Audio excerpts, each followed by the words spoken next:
现在能去博物馆这些都能看到以前的一个作品，以前他们的一个艺术的一个记忆，这些平时看不到的，不能在我们年轻这一代说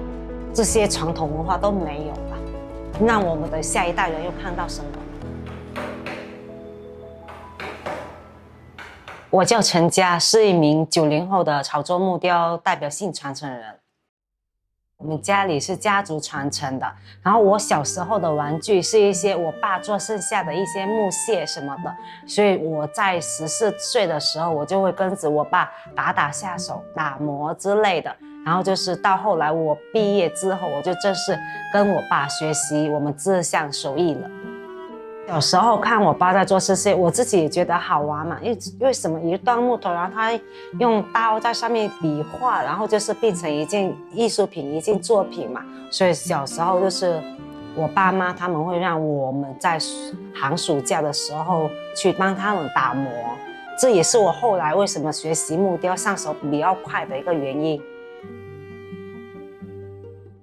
每一代人就有每一代人的一个创新嘛。像大家都知道，我们潮州木雕最开始是出现在一些祠堂、庙宇、一些建筑上面。然后在我爷爷他们那一辈，他就是把我们这样子一个装饰品，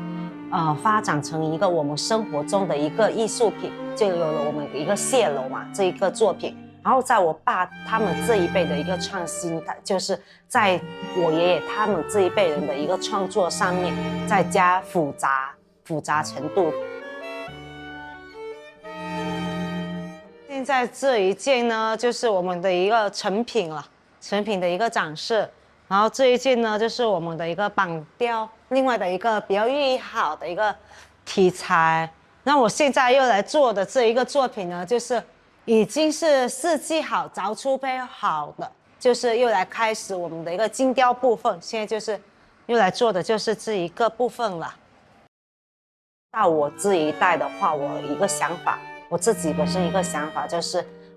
让非遗融入生活，就是让我们这些年轻人也能感受到非遗。我就是会做一些我们生活中的一个艺术品，就是能够用得到、看得到、用得到的一个艺术品，就是让大家觉得我们这些东西就是不只是摆放的，还可以用，就是大家又会觉得非遗不再离我们这么遥远。像我们现在年轻人嘛，就是网络也玩得多，所以我个人的话呢，我有时候就是会在抖音上直播，然后发一些我们的一个作品照，然后还有我们会和一些品牌不同的一个品牌的一个合作，然后用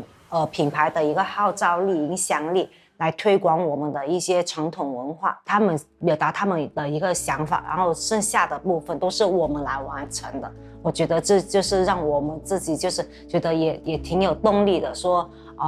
原来我们这些手艺人也是每设计出一个作品，大家也都是非常认可的。这我觉得就是比较有信心往这方面去做。我觉得现在就是